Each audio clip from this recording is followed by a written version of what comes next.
Buddy, welcome to the latest episode of the Rich and Turbo Heavy Half Hour. My name is Rich, and you can find me on X at FuzzDoomRip and all the socials at rich.piva, doing reviews for Usepedia of Metal and as a Doom Charts contributor. I also have my partner here, Turbo, who I'm happy to announce is also now a Doom Charts contributor. Turbo, how are you doing? I'm wonderful, man. Thanks for asking. Love it. Very excited. Speaking of the Doom Charts, we are very excited to have Nils from New Mexican Doom Cult with us here on the show.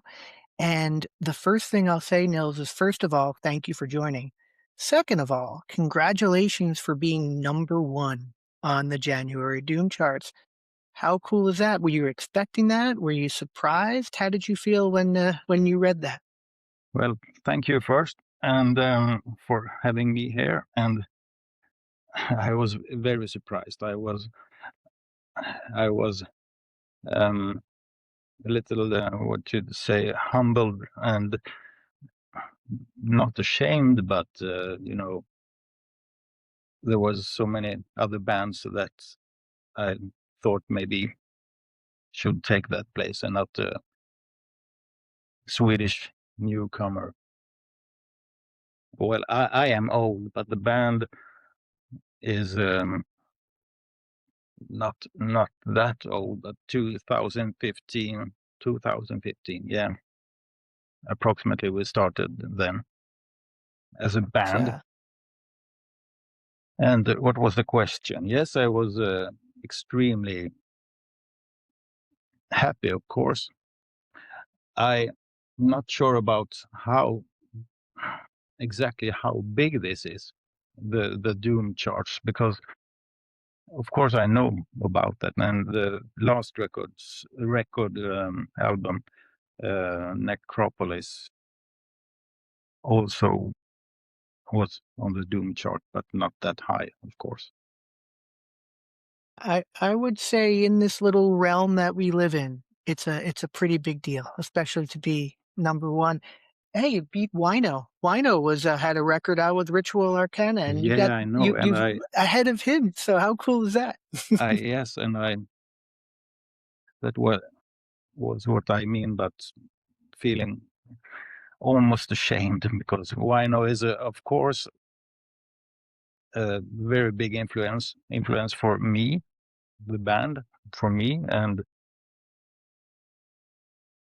everything that he has done. I think I really like Wino, especially Spirit Caravan. Yes. I want to get into some of your influences in a little bit, but I want to ask you about this record. It came out January 23rd. It's called Ziggurat. Am I pronouncing that correctly? How do you pronounce the title? I don't know. It's a old, very old Ziggurat. word. I cigarette, I guess. It's So, the equivalent. Do you say that equivalent of Egyptian pyramid, but in Mesopotamia? oh, Turbo, you knew of this. Yeah. Yeah. I always count on you for some of that history. I love that. One of the things that we chatted a little bit about on Instagram was the fact that this was pretty much created by you. You played all the instruments? Did you write all the songs? Is that ultimately how this record came to be? Not the drums. Not the drums. I Okay. can play drums. I'm lousy at drums, but all other instruments were there. Only guitars and bass and voice, of course. I sing, and I had the producer Jonas who helped me record record the album. He played all the keyboards and synths and piano and things like that. An old friend played cello, cello, cello. Yep. Yeah. Uh, in the beginning of one song, I asked him to do something that sounded Egyptian, and he recorded it and sent it on voice things, and I just recorded it in the studio, the from the phone, to have that vibe of lo-fi desert sound. Love it.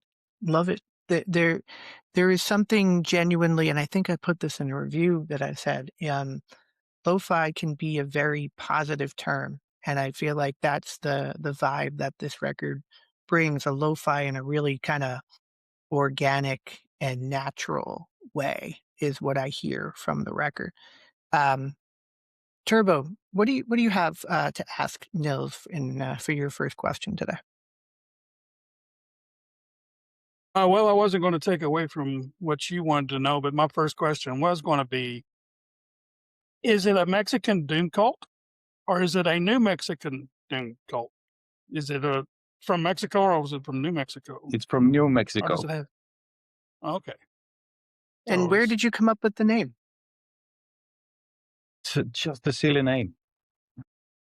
25 years ago, I started make music with a small porta recorder.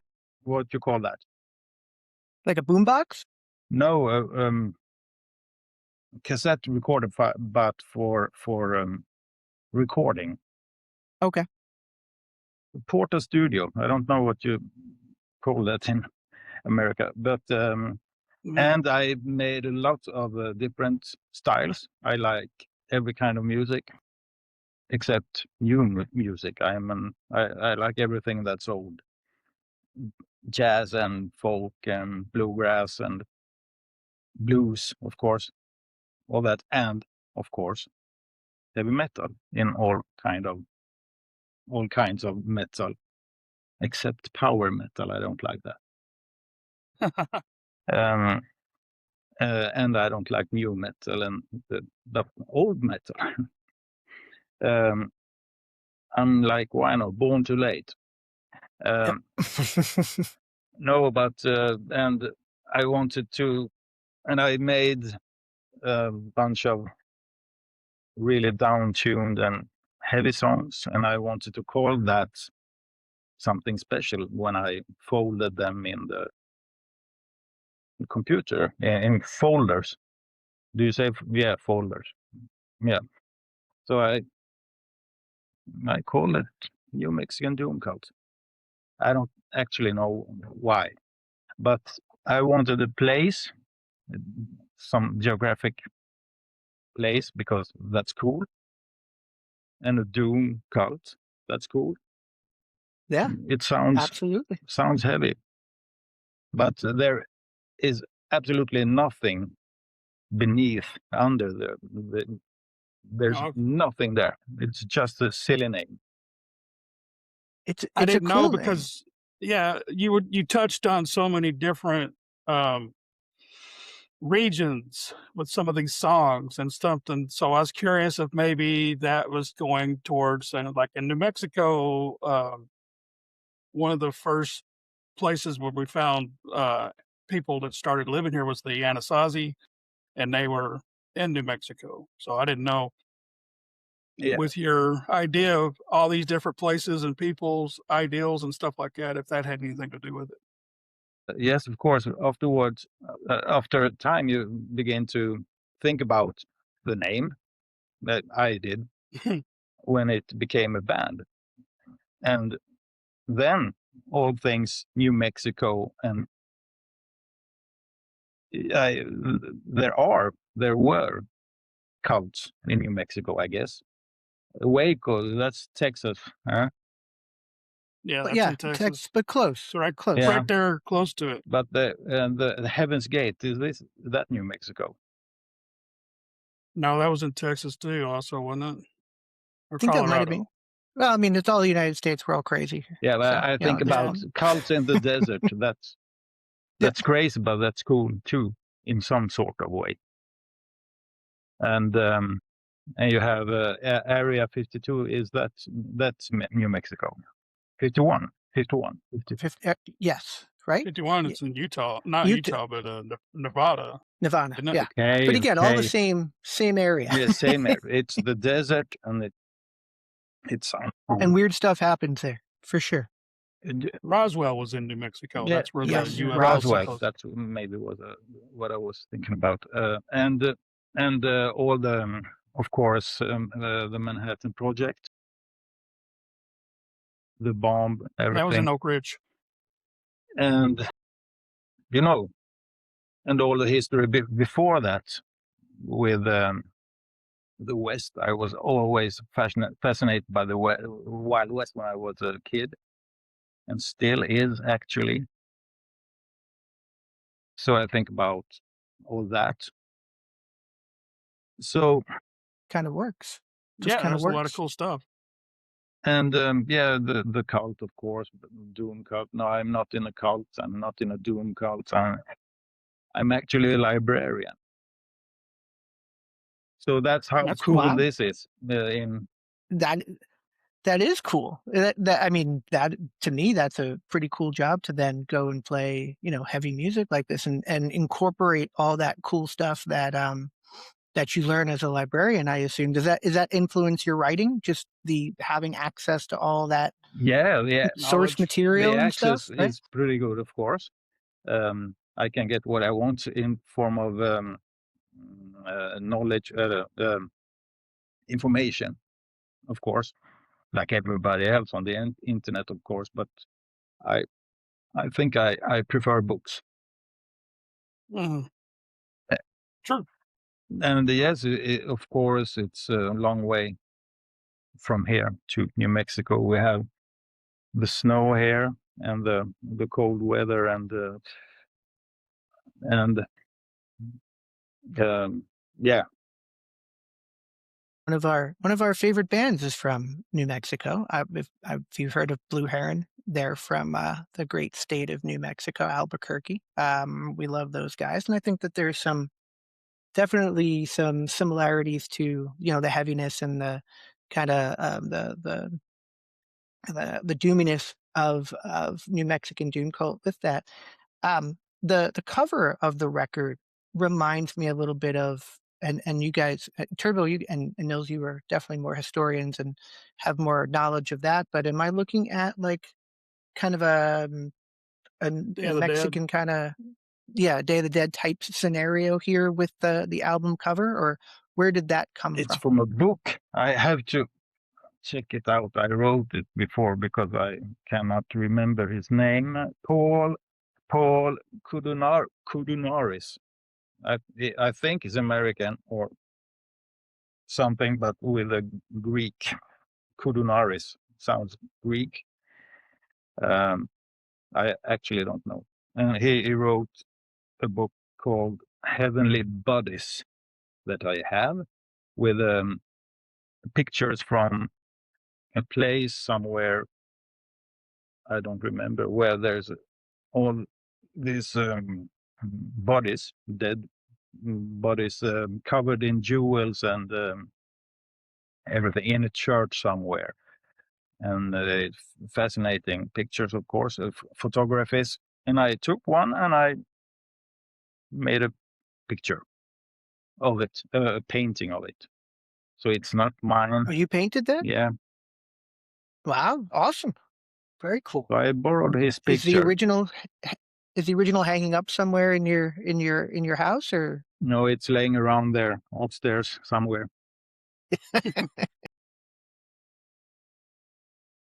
it's very cool, and it kind of just adds to I think the mystique of the band and what you're playing on the 7 tracks on here. Um, I mentioned when I did the review of the record some bands that I got I heard a little bit of, like Candlemass and bands like Pentagram and maybe a little bit of Early Trouble in there as well. Um, what would you say are some of your influences? I know you mentioned you're kind of all over the map when it comes to music that you enjoy. What would you say are some of your main influences for what you're doing in New Mexican Doom Cult? Like I said, everything that Wino does. Um, I haven't heard everything because he have done so extremely There's a lot. but I really like his sound. I like his voice. I like his style, and I like that he makes riffs all the time. And it's like, well, we use this riff. It's not good, but we use it, and I like that attitude. Just, just bring them on, and sometimes it's magnificent, and sometimes it well. But I like that, and I think he's a funny guy. But of course, Black Sabbath, of course, the first, and maybe number 3, 4, 5, 6, most of Yes. all. And Trouble, of course, Trouble. I discovered them when I was young, and I didn't even know about Doom because that wasn't a word that we used as a genre. It was heavy metal. But I really, really liked Trouble, and I still do, of course. Everything with Eric Wagner. Sad that he died a few years ago. I think he was great, and I love the guitar sound of Trouble. It's very special. I try to emulate that. No, what do you say? I try to replicate that, but I cannot because I don't know what they do. No, I think they are really great. And of course, yeah, Pentagram, which can be heard on the song Cloud Rider, with, of course, which is a rip-off of their Forever My Queen. I can say it because it is.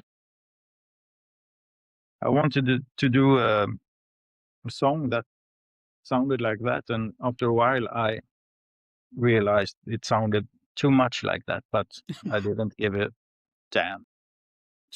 Yeah. Still I a don't great think song.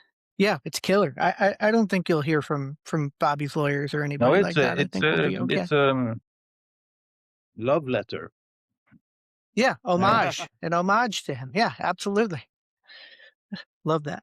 Love it. Go ahead, Turbo. I'm sorry. I think I interrupted. You were gonna ask something. No, I was agreeing with Cloud Rider sounding like Forever My Queen. But I did want to ask about what am I hearing at the beginning of the Church of Starry Wisdom?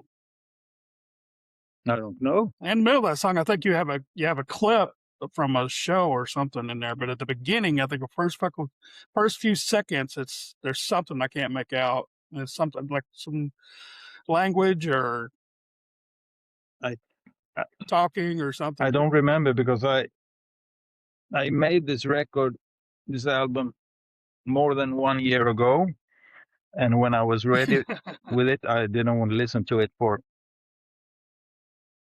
I'm with a new band, with the new members now. We have 10 new songs, and we're Awesome. talking about beginning the recording of next album, and that's how it works. I want to move on, but I will listen to it now.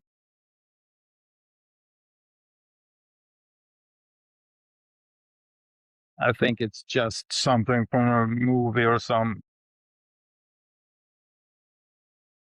I don't remember. Don't you you put there's a clip in the middle of the song from some movie or show, isn't there? Yeah, in the middle of the song. Or is that on? Yeah, something about the dark man. Yeah. Yeah, that's from a movie I found, and I don't remember the name. I just took it because it sounded very cool, and the song is somewhat Lovecraftian. Lovecraftian. How do you say that? Lovecraftian. And Lovecraftian. Nyarlathotep. Nyarlathotep. It's a character in his stories, some sort of ancient black pharaoh from very long ago that comes with doomy stuff, and says that everything will turn bad. and I thought that that the film quote did fits. Fits. Yeah. Yeah, I love it. Now, you just mentioned, first of all, you mentioned that you're on to 10 new songs, and one of the things that you mentioned and that I mentioned earlier is that you have now looks like a full band that you're working with, rather than you playing the majority of the instruments. So, how did that come to be, and what's that like now having others that are collaborating on these new songs with you? Well, first of all, when the band started, it was kind of a joke. We, with some friends, we went to a rehearsal room where I had all my stuff. Excuse me. And we jammed a bit and then thought that it sounds good. So it became a band. Somewhere between serious and joke. But we made some songs from the songs that I spoke about earlier, the old songs that I made 25 years ago. And what was the question again? What's it now that you have a full Yeah. band? How did that happen? Yeah, exactly. Well, I had a full band before this record, this album, the latest one, but we had problems with meeting because of long distance. We were living in different cities, towns there in Sweden, and it was rather hard to meet and rehearse. And so the band broke up. There were no hostility. Still friends, and actually I work with one of them, and he is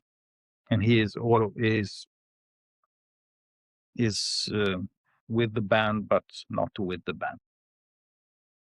He sits there beside me, and he helps me with a lot of stuff that I'm lousy at. This stuff, for example, all things digital and technical.